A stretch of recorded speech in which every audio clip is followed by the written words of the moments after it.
Hello viewers, today we'll be talking about a vitamin that you've heard a lot about in the last couple of years, a vitamin that we know is deficient in many Indians, a vital vitamin, a sunshine vitamin, vitamin D.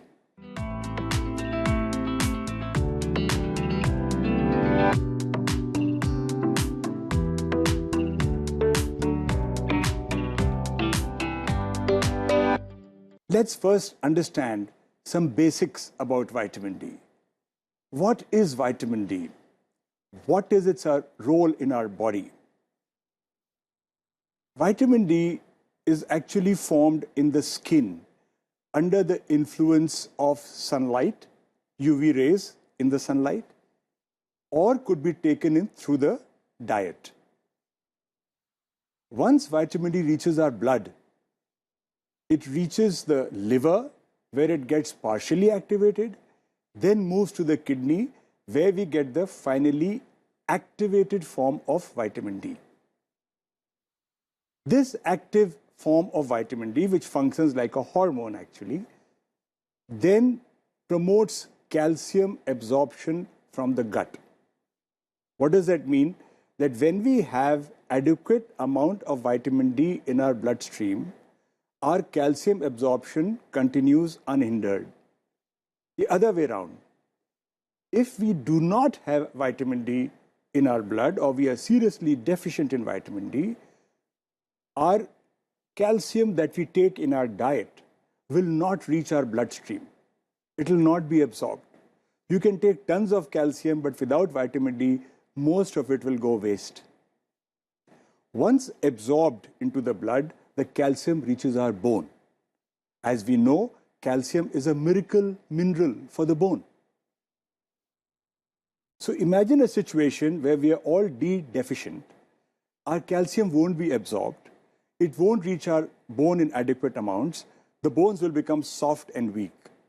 And that is the importance of vitamin D. Vitamin D is essential for our bone health from birth till we pass away. Without vitamin D, calcium cannot reach our bone. It's also been shown to have a role in other areas. For example, in muscle strength. It's very important that we have adequate vitamin D to have proper muscle development and muscle strength. There are other areas which are not related to the skeleton, where too vitamin D has been shown to have some role. And there is a large sort of list of those things, but one which has gained a lot of attention recently is its role in preventing viral infections. So it is thought that people who are sufficient in vitamin D, those who have enough amount of vitamin D in their blood, are better equipped to deal with viral infections than someone who is vitamin D deficient. But today we're going to focus largely on its role in bone health, its importance in children and adults, and we have three well-known experts in the field to talk to you today. We have Dr. Usha Sriram, who's one of the country's leading endocrinologists based in Chennai. Right now, she's joined us from Vancouver, where she is traveling. Thank you, Dr. Usha. We have Professor Vijayalakshmi Bhatia, who is a professor of Pediatric Endocrinology at the prestigious Sanjay Gandhi PGI, Lucknow. And in the studio with me, we have Professor Anju Seth, who is Director Professor of none less than the Lady Hardinge Medical College Department of Pediatrics, and also has a particular interest in pediatric endocrinology. Welcome to the show. Thank you for having me.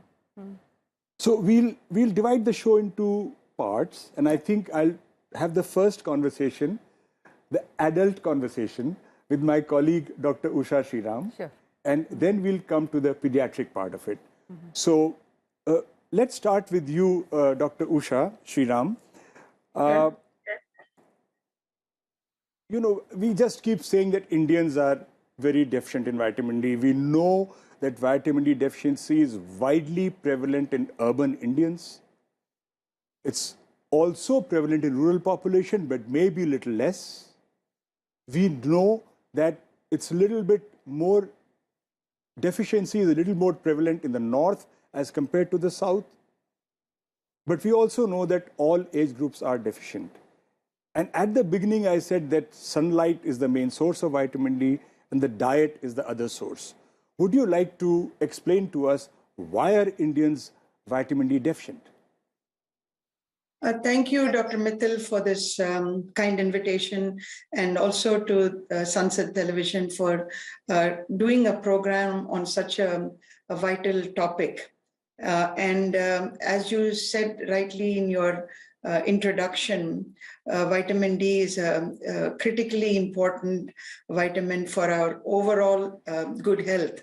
And the thing that most confuses people is, how come in a country like India with so much sunshine all through the year, most parts of India, that we have so much vitamin D deficiency? So the reasons seem to be, the first thing is people are not getting enough sunlight. Our work patterns have changed, not just during the pandemic, but for many years now, people have been, working on computers and indoors. And so the outdoor work has lessened. And so that's one reason. And the buildings that they stay in may have, glass windows and things which block off the sunlight also.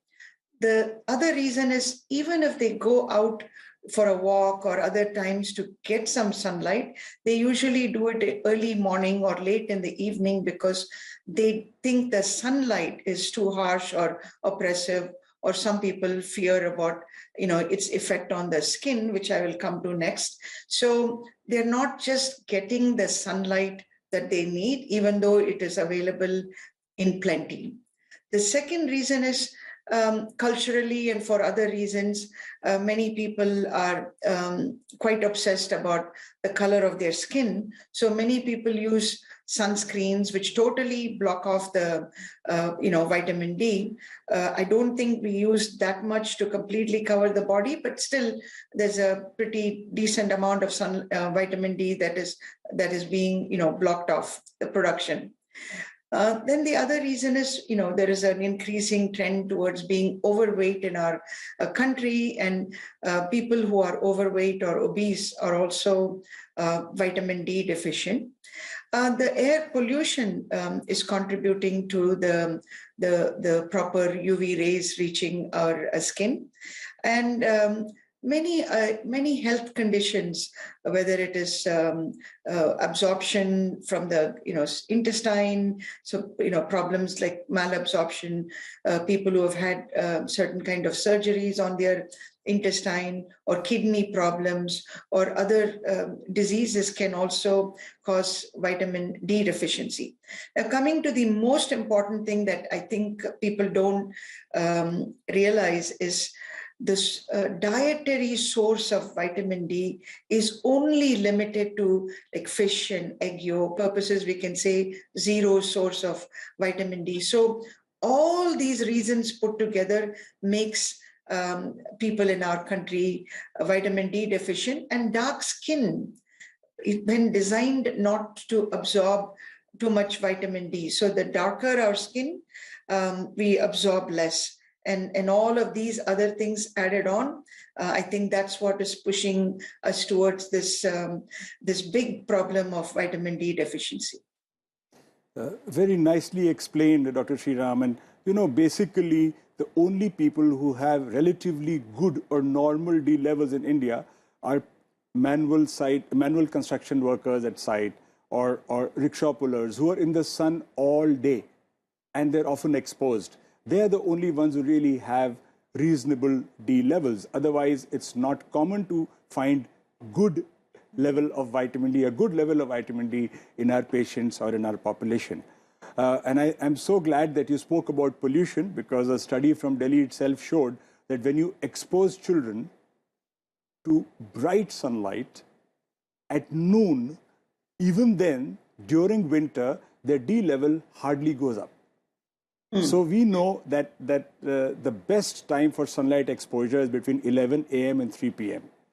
And even then, because of pollution, sometimes the UV rays don't reach our skin and we can't make enough vitamin D.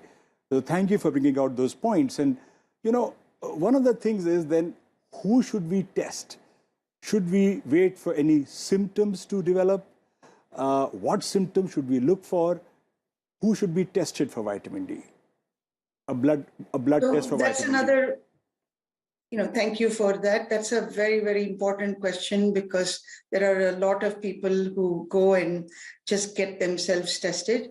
I think it should be everyone who has symptoms of suggestive of vitamin D deficiency, like muscle aches and pains, or muscle cramps, or what we call, muscle weakness, unable to climb stairs, or get muscle fatigue, or general fatigue also.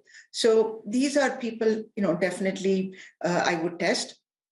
I would also test anyone who has been diagnosed with osteoporosis, which is thinning of the bone, because there is a contribution by vitamin D deficiency to the bone density that we measure. So we must first make sure that, what percentage of their low bone is due to the vitamin D deficiency, and we correct it before starting the treatment. So that's another group of people. The third group are all these medical conditions that I talked about: malabsorption, kidney disease, people who've had bariatric surgery, and certain other conditions where correcting this makes a big difference, or we know they are going to be deficient and we want to know how deficient they are, and keep correcting that. That's very, very important in all those patients as well. There is also some emerging evidence on, as you mentioned, the role of vitamin D in certain other conditions. So we are in the process of studying those. So those patients or those people may be getting tested.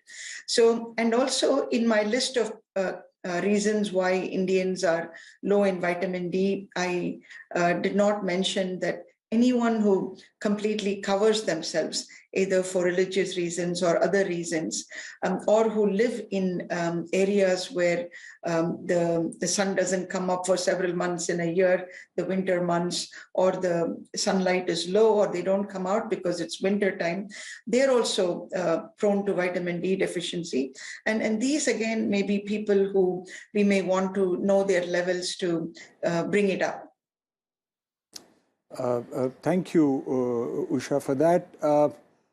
The thing is that we know that testing is important, but we also know that even without testing, using normal supplemental doses of vitamin D cannot hurt. One important point I'll make before I move to the next question is that the level of vitamin D, the 25-hydroxy-D that is measured in your laboratory, then an optimum level for most Indians would be above 20 nanograms. So remember that some labs report it as 30, some may report it as different, but in general, if you have a level of above 20 nanograms of 25-hydroxy-D, you are pretty well off. So no worries about that. Once we do diagnose D deficiency, we of course follow a medical treatment protocol, and we can ignore that for the moment in this show.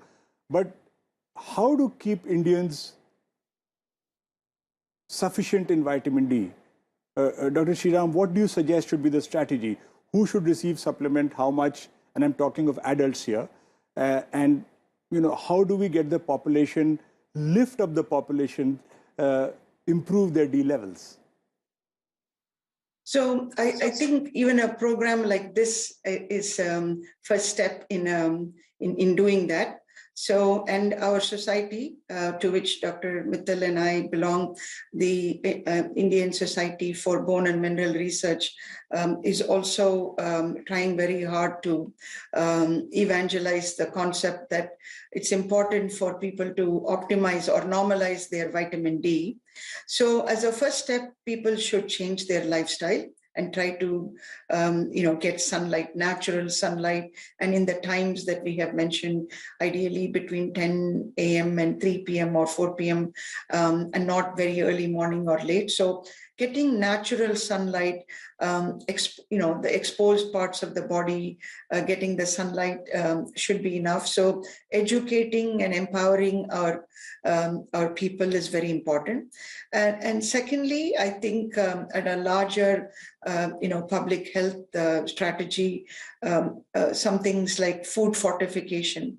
So right now I'm, as you mentioned, I'm visiting family in Vancouver, and North America is a place where winter months can be several months of no sunlight.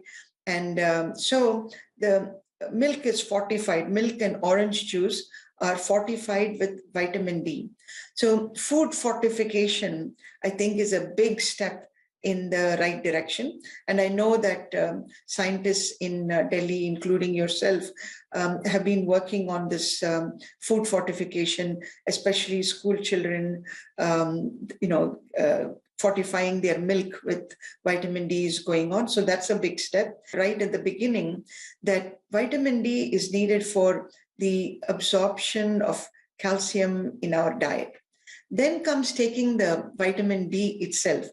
Fortunately now, thanks to a lot of awareness programs and just we ourselves learning more about it, we have several preparations of vitamin D that are available, from daily preparations to weekly preparations to something that we can use even once a month. So aging is another reason for vitamin D deficiency, because the skin gets thin, people don't go out, and so for many reasons we don't make as much vitamin D as in our younger years. So older people who are also more prone to muscle weakness and falls and fractures. So it's really important that these groups get the recommended vitamin D, and which there's a lot of debate about what's the ideal amount, anywhere from 400 to 800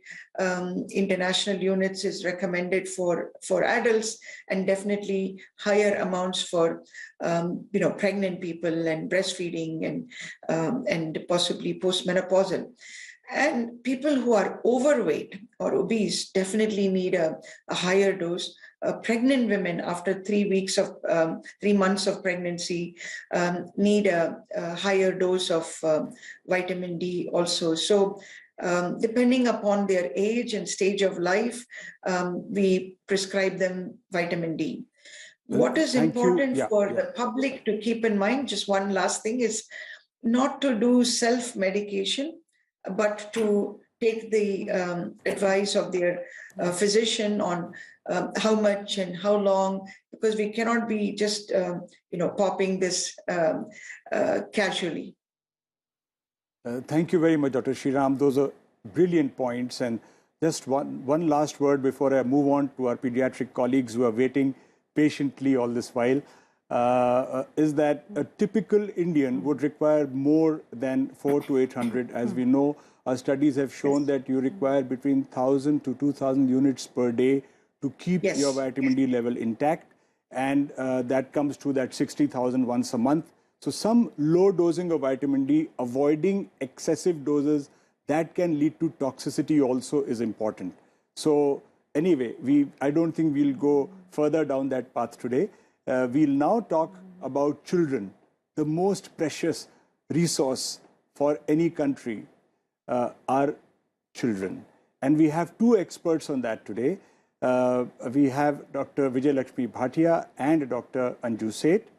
So can I ask you, Dr. Seth, we talked a lot about D deficiency in adults. Is it that common in children? I'm aware of the data. Would you like to highlight some points about prevalence in children? Yes. Thank you, Dr. Mithil. There are two ways we can look at it. One is the clinical manifestations of vitamin D deficiency in children. So if we talk of infants, the commonest way that vitamin D deficiency presents in young infants is with convulsions. These convulsions are because of low calcium levels. And there are studies across India, including from my own center, where we have shown that convulsions because of low calcium levels are the commonest cause of convulsions in young children. And then invariably, all of them, the vitamin D levels are very low. If we move to a slightly older age group, rickets, which everybody knows is because of vitamin D deficiency, multiple studies across different populations, different areas in the country have shown the rickets to be prevalent in about 10 to 15% of so-called healthy population. That's again a large number. Huge. And if we go beyond the clinical manifestations, you did mention 25-hydroxy vitamin D levels. We had a recent, you might be aware, comprehensive national nutrition survey. This was a nationwide survey that included more than 100,000 children and adolescents. That showed that the prevalence of 25-hydroxy vitamin D levels less than 12, and 12 is clear-cut deficiency, what we use in children. You mentioned 20 as sufficiency. I would say less than 12 is deficiency. A quarter of our adolescents had levels less than 12 nanogram per ml. Younger children varying from 15 to 20%. So the prevalence kept on increasing. And if a quarter of our adolescents, the age group when really the bone growth is happening, you can imagine what is happening if their vitamin D levels are low. So that's about so it is indeed very prevalent across the pediatric age group. It's a common problem in children. Absolutely. Which needs to be addressed. We now come to Professor Vijayalakshmi Bhatia. Professor Bhatia, I'm aware of your work on pregnancy and newborns with regard to vitamin D. Would you like to make a comment on vitamin D deficiency in pregnancy, in newborns, its prevalence in India and its impact, and what can we do about it to rectify that? Yeah, actually, this is a very real problem in pregnancy. The reason is that, as Dr. Usha Sriram and you were talking about the adults earlier, if the woman has already poor stores of vitamin D, in our country, women are particularly at risk because of quite a conservative kind of clothing pattern which we have. So if they go into pregnancy with poor vitamin D stores, they are going to pass on a small amount or an inadequate amount of vitamin D to the growing fetus in the second trimester and the third trimester. And therefore, the baby is born with poor vitamin D stores. Most infants are not exposed to sunshine, so they really depend on what they have inherited from during their pregnancy, especially for the first 2 to 3 months.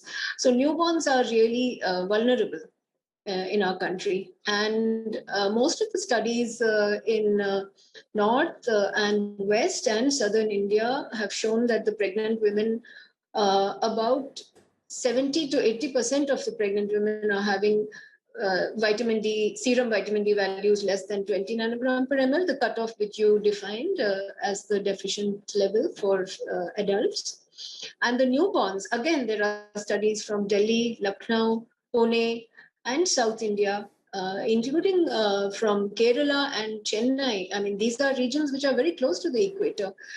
Newborns in all of these regions, there is a prevalence of severe vitamin D deficiency, and that is the value of 10 to 12 nanogram per ml, as Dr. Anjuseth also mentioned, to the tune of about 90% of the babies. So this is actually a very important problem. And you asked for what implications this has for the health of the baby. As Dr. Anjuseth already mentioned, newborns and infants, they are who are deficient in vitamin D, they are vulnerable to calcium deficiency seizures or fits. Secondly, if the calcium deficiency, serum calcium deficiency, the calcium deficiency in the blood, which results by virtue of the vitamin D deficiency, as you so nicely explained, Dr. Mittal, that if vitamin D is deficient, we cannot absorb enough of calcium from the intestine. So these babies have low serum calcium in their blood, and that predisposes them not only to fits, but also to cardiac failure. So these are two very serious manifestations in the newborns: seizures or fits, as we call it, and cardiac failure. Later in life, they are questionable manifestations. People, other than deficiency in the enamel formation in the teeth, there are a lot of studies. People have not really, scientists have not really been able to nail down whether bone health or any other aspects in future life of the young adult are affected by the vitamin D level, which they inherited from mom. But certainly the vulnerability in the newborn period, as well as formation of teeth, these are affected. Thank you very much. Very valuable information. So it's probably not just newborns, but also mothers who need to be supplemented with vitamin D, or at least we have to try and ensure an optimum D status for them. What do you think is the importance, Dr. Seth, of maternal vitamin D status and its impact on newborns? So a very relevant question. Actually, the single most important determinant of vitamin D status of a newborn and therefore infant is the mother's status of vitamin D. Because some of the mother's vitamin D gets transported to the baby when the baby is still inside the uterus. So if the mother herself is deficient, less amount of vitamin D goes to the baby. More importantly, after the baby is born, the breast milk gets only about 1 to 2% of the vitamin D that is present in the mother's breast, in the breast milk. Therefore, even if the mother has a good vitamin D status herself, the vitamin D concentration in her milk, which roughly varies around 20 to 50 units only per liter, is very low to meet the requirement of a baby. And this concentration becomes even lower if the mother herself is deficient. So if a baby is born to a woman with low levels of vitamin D, not only will the baby be born with low levels himself, will also get low through the breast milk and therefore develop symptoms of vitamin D deficiency, whether these are fits or later the bony deformities. And during first year, the baby is growing so fast. And if this happens during the formative years of a child life, the deficit has long-reaching impact. Very important data, and really the solution obviously is to ensure adequate vitamin D intake or sunlight exposure for both mothers and children. I don't think we can escape that. But the other part, Dr. Bhatia, the other stage of life when bones grow very fast is during adolescence, during the pubertal spurt. And there are numerous studies from India which have suggested that during the adolescent spurt also many children, especially in urban India, would be deficient in their D levels. What is your take on that, adolescent D deficiency? Just like in infancy, as Dr. Anju Seth mentioned just now, the growth rate is very rapid and the babies are prone for rickets. Rickets is the name given to a condition of soft bones, which can then bend. So they have curved bones. In lay language, we call it bow legs or knock knees. Bow legs are when the legs are like this, and knock knees are when the legs are like this, the lower limbs. So these are common in infancy and in the very early years of toddlerhood because the baby inherited poor vitamin D stores from the mother. And the second vulnerable age is in the pubertal age group, in adolescence, as you mentioned just now. So they are vulnerable for rickets and soft bones. These bones can not only be bent, they can be very painful. So you can have painful bones, especially in the adolescents.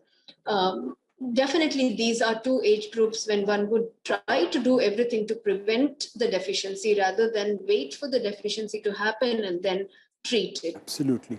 And do you think it has an impact on actual skeletal growth? It's not, you're talking of severe deficiency or something that has a clinical correlate, but do you think that a population where adolescents are deficient in vitamin D will not have adequate bone growth, will not achieve optimum height? I mean, in addition to proteins and other things, but do you think that vitamin D and calcium, of course, combined, could be playing a role in that? That people have worked very hard to look at these studies, and there have not been uncontroversial studies leading up to this conclusion. So I would say that the jury is still out on this fact that vitamin D deficiency in children would lead to poor bone health in young adulthood or poor height. I think that the answer is not there. But calcium, definitely. This is the age of bone accrual, bone mineral accrual, or formation of peak bone mass in adolescence and young adulthood. And definitely deficiency of calcium during this age group is expected to give rise to poorly mineralized bone or poor formation of peak bone mass, which would then put that person at risk in the future too. But for current height, current growth, there have not been uncontroversial data yet. So I need one line closing comments. For Dr. Sriram and I'll do that. And that is, we do believe that adults are seriously deficient in vitamin D in India. The prevalence is very high, up to 80% in some urban areas. We do believe that strategies to supplement vitamin D in selected age groups of the population or selected types of people would be important. And we do believe that fortification is a very important step. Fortification of milk is a very important step to take care of this. Now, I want one line from Dr. Seth and one line from Dr. Bhatia about what should be a public health strategy to get rid of this menace of D deficiency. Thank you. I would say for infants, we must supplement all infants regardless of their birth weight, regardless of whether they are premature or not. Every infant must be supplemented with 400 international units of vitamin D every day. There is robust scientific evidence to back that. Yeah. Another age group, as we have talked about, is adolescents. And that age group also, we must ensure whether through fortification, whether through vitamin D supplementation, no matter what, they must get their recommended daily allowance of vitamin D, which is at least 800 units per day. But just one more thing, if you would allow me to say, is calcium. This calcium and vitamin D, we can never see them in, separate from each other. Yeah. Both of them are important determinants Absolutely. of bone health. As you said, we may take enough vitamin D, but if there is no calcium, what will it absorb? So it is important to ensure good, adequate calcium intake, which is at least 500 milligram per day for younger children, and in adolescents, around 1000 milligram per day. That and adequate vitamin D is what is needed for good bone health. Great. Dr. Bhatia, your last comment. Yes, I would say that the children of the age group from toddlerhood through adolescence should be encouraged to get out into the sunlight. Yes. They should be encouraged to get out and in the time period of the strong sunlight, not only early morning and late evening, but between 10 a.m. and 3 p.m. And the school administrators and policymakers and the health policymakers should see to it that they get a good protected time for play and outdoor activity in the school time, not only for bone health, vitamin D and calcium, but also for so many other aspects of health for which play and outdoor activity are extremely important. So I would add this to whatever Dr. Seth said right now. So we are hopelessly out of time. Usha, one last comment from you, and then I'll wind up. Thank you, Dr. Mittal. I think just educating our public the importance of bone health, that bone is so important for, throughout our life, for to remain vibrant and active, and for muscle strength, all of those things, educating them, and what contribution calcium and vitamin D and, physical fitness and muscle strength and good nutrition makes in that, I think is going to be the very important work going forward. And maybe it will help us win many more Olympic medals in the future. Probably. So just to summarize for you, vitamin D deficiency is widely prevalent in India. It's in particular prevalent in urban India, in North India, in people who work indoors like us, like doctors, like TV crew. You may have very low vitamin D levels. Children, we've heard in great detail, pregnant mothers, newborns, adolescents, young adults, and the elderly. So every age group is prone to D deficiency in some way or the other. And I think it's important that we try and maintain their optimum D levels that all the experts have agreed. Supplementation for some, for vulnerable groups, fortification in general to at least reduce the severity of D deficiency, because in fortification you don't add very large amounts, you add small amounts, just enough to blunt the severity of a particular disease. In the US and many parts of the world, fortification of milk has made a huge difference to the bone health of the population. And our government, we know, is on the right track with that. And we look forward to a day when we'll be discussing vitamin D deficiency as a thing of the past. Thank you.